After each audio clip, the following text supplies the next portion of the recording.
ఆంధ్రప్రదేశ్ వార్షిక బడ్జెట్ను ప్రభుత్వం ప్రవేశపెట్టింది. దీంట్లో రాయలసీమకి బంపర్ గ్లోబల్ హార్టికల్చరల్ హబ్ గురించి 30,000 కోట్ల రూపాయలు కేటాయించింది. వైజాగ్, విజయవాడకు త్వరలోనే మెట్రో ట్రైన్స్ రాబోతున్నాయని అనౌన్స్ చేయడం జరిగింది. రాజధాని అమరావతి అభివృద్ధి గురించి 6,000 కోట్ల రూపాయలు. పోలవరం ప్రాజెక్ట్ గురించి 6,105 కోట్ల రూపాయల కేటాయింపు. ఎన్టీఆర్ భరోసా పెన్షన్ యోజన గురించి 27,719 కోట్ల రూపాయల కేటాయింపు.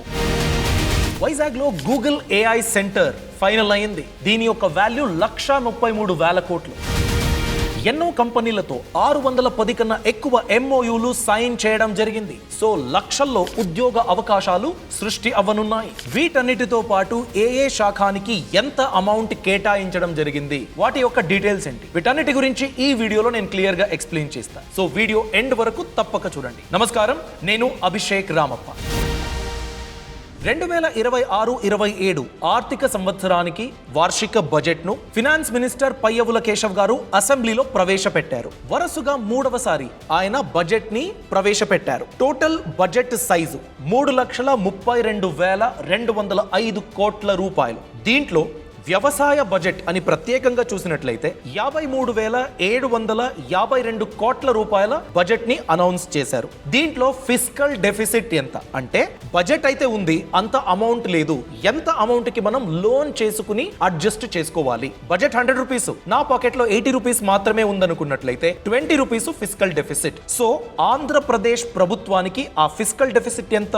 75,868 కోట్ల రూపాయలు ప్రభుత్వం లేదు, లోన్ చేసుకుని అడ్జస్ట్ చేసుకోవాలి. మొన్న సెంట్రల్ బడ్జెట్ లో అలొకేషన్ అన్నది సౌత్ ఇండియాలోనే హైయెస్ట్ ఆంధ్రప్రదేశ్ కి దొరికింది. టోటల్ 4.12%, 64,362 కోట్ల రూపాయలు సెంట్రల్ గవర్నమెంట్ ఆంధ్రప్రదేశ్ ప్రభుత్వానికి ఇస్తుంది. సిటీ డెవలప్మెంట్ గురించి 4,000 కోట్ల రూపాయలు కూడా సెంట్రల్ గవర్నమెంట్ అందిస్తూ ఉంది. స్టేట్ గవర్నమెంట్ మారిందనుకోండి, అలాంటప్పుడు రాజధాని ఏముండాలి, దాన్ని మళ్ళీ మార్చకూడదు, అమరావతి రాజధానిగా కంటిన్యూ అవ్వాలి అనేసి సెంట్రల్ గవర్నమెంట్ నుండి ఒక ప్రొటెక్షన్ కూడా తీసుకున్నారు. దాని గురించి ఒక చట్టం ఉంటుంది, అంటే వేరే ప్రభుత్వం వచ్చినట్లయితే చేంజ్ చేయడానికి అవకాశం ఉంటుంది. ఇవన్నీ అయినాయి. సో ఎంతవరకు కేటాయించడం జరిగింది దాని గురించి డీటెయిల్ గా ఇప్పుడు చూద్దాం. టోటల్ బడ్జెట్ 3,32,205 కోట్ల రూపాయలు.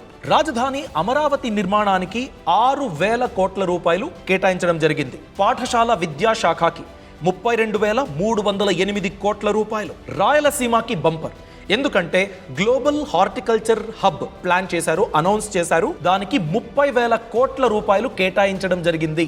రాయలసీమ వెనకబడిన ప్రదేశం అనే నేమ్ ఉండకూడదు, అది కూడా అభివృద్ధి చెందాలి. ఇది ప్లాన్ అండి. అలానే స్వర్ణాంధ్ర 2047 కళ ఏదైతే ఉందో దాన్ని నెరవేర్చుకునేటట్టు ఈ బడ్జెట్ హెల్ప్ అవ్వాలని ఫినాన్స్ మినిస్టర్ అనౌన్స్ అయితే చేశారు. సో ఈ గ్లోబల్ హార్టికల్చరల్ హబ్ ఎలా ఇంప్లిమెంట్ అవుతుంది? టోటల్ 300 మండల్ ఈ ప్రదేశాల్లో 200 కన్నా ఎక్కువ హార్టికల్చర్ క్లస్టర్స్ రానున్నాయి.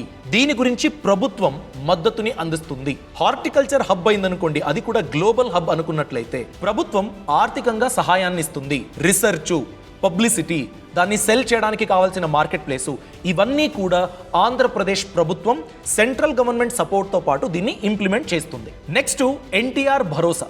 ఇది ఒక పెన్షన్ స్కీమ్ అండి. ఈ స్కీమ్కి 27,719 కోట్ల రూపాయలు కేటాయించడం జరిగింది. హెల్త్ మినిస్ట్రీ అని మనం చూసుకున్నట్లయితే 19,306 కోట్ల రూపాయల కేటాయింపు దొరికింది. విమెన్ డెవలప్మెంట్ గురించి 4,500 కోట్ల రూపాయలు కేటాయించడం జరిగింది. బ్యాక్వర్డ్ కాస్ట్ వెల్ఫేర్ దానికి 23,650 కోట్ల రూపాయలు కేటాయించడం జరిగింది. నెక్స్ట్ వ్యవసాయం మరియు అనుబంధ రంగాలు అని మనం చూసుకున్నట్లయితే 13,598 కోట్ల రూపాయలు కేటాయించడం జరిగింది. పంచాయత్ రాజ్ మరియు గ్రామీణ అభివృద్ధి అని మనం చూసుకున్నట్లయితే 22,942 కోట్ల రూపాయలు కేటాయించడం జరిగింది. గృహ నిర్మాణ రంగం ఇప్పుడు ఎందుకంటే ఎంతో మంది లోన్ తీసుకుని, కాస్ట్లీ లోన్ తీసుకుని స్వంత ఇంటి కలని నెరవేర్చుకోవాలని వాళ్ళు లోన్లో ఇరుక్కుంటారు. ఆ ప్రాబ్లం ఉండకూడదు అనేసి గవర్నమెంట్ సపోర్టుతో పాటు గృహ నిర్మాణ రంగానికి 5,451 కోట్ల రూపాయల కేటాయింపు దొరుకుతుంది. ఈ ఫండ్ని లో కాస్ట్ లోన్ దొరికేటట్టు, ఇల్లు లేని వాళ్ళకి స్థలము మరియు దాన్ని కట్టుకోవడానికి కావాల్సిన అమౌంట్ సపోర్ట్ ఏదైతే ఉంటుందో ప్రభుత్వం ఇవ్వాలని ఇంత అమౌంట్ ని కేటాయించడం జరిగింది. నెక్స్ట్ రోడ్లు, పోర్టు, ఎయిర్పోర్ట్ ఇవన్నీ కలిపి టోటల్గా 13,546 కోట్ల రూపాయలు కేటాయించడం జరిగింది. విశాఖ ఆర్థిక ప్రాంతానికి 28,000 కోట్లు కేటాయించడం జరిగింది. జలవనరుల శాఖ 18,224 కోట్ల రూపాయలు. అన్నదాత సుఖీభవ యోజనానికి 6,660 కోట్ల రూపాయలు కేటాయింపు దొరికింది. పోలవరం ప్రాజెక్ట్ గురించి 6,105 కోట్ల రూపాయలు.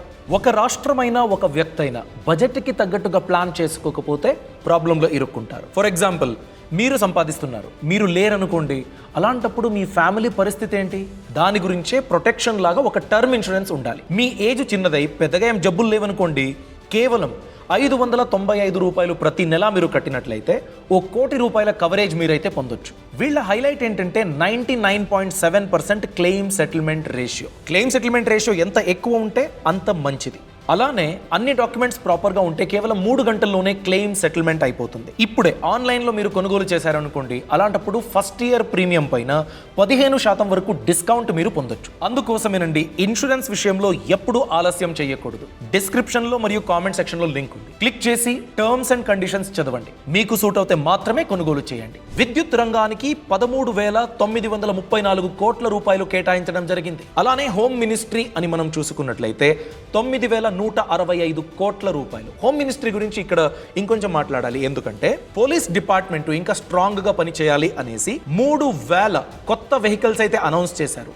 దానికి జతగా ఎవ్రీ డిస్ట్రిక్ట్ కి సైబర్ పోలీస్ స్టేషన్ ఉంటుంది. ప్రతి జిల్లానికి ఒక సైబర్ పోలీస్ స్టేషన్ ఉంటుంది. ఇది ఎందుకు ఇంపార్టెంట్ అంటే మన దేశంలో జరిగే ఓవరాల్ ఫినాన్షియల్ ఫ్రాడ్ ఉంటుంది కదా, దాంట్లో డిజిటల్ స్కామ్ అనేది చాలా ప్రాబ్లం ఇస్తుంది. అందుకనే ఆ సైబర్ క్రైమ్ ని ఆపేయాలనేసి, ఒకవేళ ఏదైనా బాధితులు ఉంటే వాళ్ళకి కావాల్సిన సహాయం ప్రభుత్వం నుండి అందాలనేసి ఈ సైబర్ పోలీస్ స్టేషన్ గురించి ఎక్కువ ఇన్వెస్ట్మెంట్ జరుగుతూ ఉంది. ఆర్బీఐ కూడా రీసెంట్ గానే కాంపెన్సేషన్ ఇవ్వాలి. 1 టైం 25,000 వరకు డిజిటల్ స్కామ్ జరిగినట్లయితే అలాంటి వాళ్లకు కాంపెన్సేషన్ ఇవ్వాలి అనేసి ఆర్బీఐ ప్లాన్ చేస్తుంది. సో అలాంటి స్కీమ్ కి సపోర్టివ్ గా స్టేట్ గవర్నమెంట్ పోలీస్ మెషినరీ కూడా ఇంకా స్ట్రాంగ్ అయినట్లయితే సైబర్ క్రైమ్ అవ్వకుండా ఆపడానికి అవకాశం ఉంటుంది. నెక్స్ట్ వైజాగ్ మరియు విజయవాడ ఈ నగరాల్లో మెట్రో ట్రైన్ ఎప్పుడు వస్తుంది అనే ఒక క్వశ్చన్ ఉండేది. దీని గురించి పయ్యవుల కేశవ్ గారు అనౌన్స్ చేశారు. త్వరలోనే ఈ కళ నెరవేరబోతుంది. దీనికి ఒక ప్రొసీజర్ ఉందండి.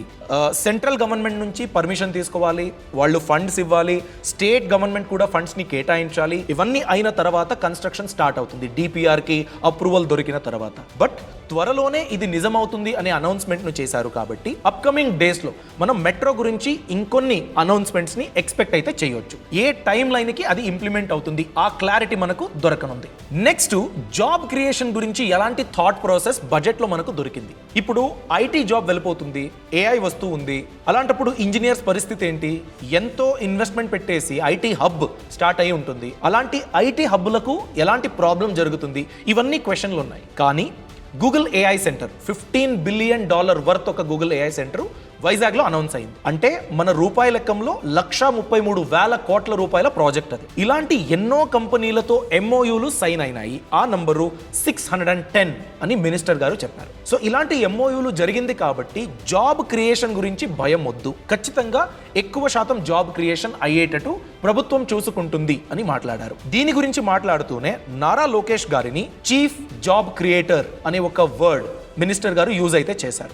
సో సెంట్రల్ గవర్నమెంట్ మద్దతును పొందుతూ ఇలాంటి పెద్ద పెద్ద కంపెనీలతో ఎంఓయూలు సైన్ చేస్తూ అక్కడ యూత్ కి జాబ్ క్రియేషన్ ఎక్కువ అయ్యేటట్టు చూసుకుంటాము. దాని గురించి ఒక రోడ్ మ్యాప్ ని అనౌన్స్ చేశారు. బడ్జెట్ సెషన్ లో ఈ ప్రభుత్వం ఎక్కువ అప్పు చేస్తుంది అనే ఒక కంప్లైంట్ గురించి మినిస్టర్ గారు మాట్లాడారు. చెప్పేటప్పుడు ఇంతకు ముందు ఉండే ప్రభుత్వం తీసుకున్న నిర్ణయాల ద్వారా ఫినాన్షియల్ లాస్ అనేది ఎక్కువగా ఉండేది. దాన్ని మేనేజ్ చేయడానికి మనం మళ్ళీ లోన్ చేయాల్సి వచ్చింది. కానీ దాన్ని క్యాపిటల్ ఎక్స్పెండిచర్ గా ఎక్కువగా మనం వాడుకుంటున్నాము. అసెట్ క్రియేషన్ గురించి మనం ప్లాన్ చేశాము అనే ఒక ఎక్స్ప్లెనేషన్ అయితే ఇచ్చారు. సో ఫ్యూచర్ డేస్ లో ఈ గవర్నమెంట్ ఎంతవరకు స్వర్ణాంధ్ర కళ 2047 అని మాట్లాడింది కదా, దానికి ఇంప్లిమెంట్ అయ్యేటట్టు ఎలాంటి అసెట్ ని క్రియేట్ చేసింది, అది జాబ్ క్రియేషన్ కి ఎలా హెల్ప్ అవుతుంది, స్టేట్ ఎకనామీ ఎలా స్ట్రాంగ్ అవుతుంది, దీని గురించి ఒక క్లియర్ రిజల్ట్ మనకు దొరుకుతుంది. ఈ ఇన్ఫర్మేషన్ మీకు నచ్చినట్లయితే లైక్ చేయండి. మీ అభిప్రాయాన్ని ఈ బడ్జెట్ లో ఏది హైలైట్ అని మీరు అనుకుంటున్నారు దాని గురించి కామెంట్ సెక్షన్ లో తప్పకుండా తెలియచేయండి. Thanks for watching. All the best. Boss వాలా, బీ ద బాస్.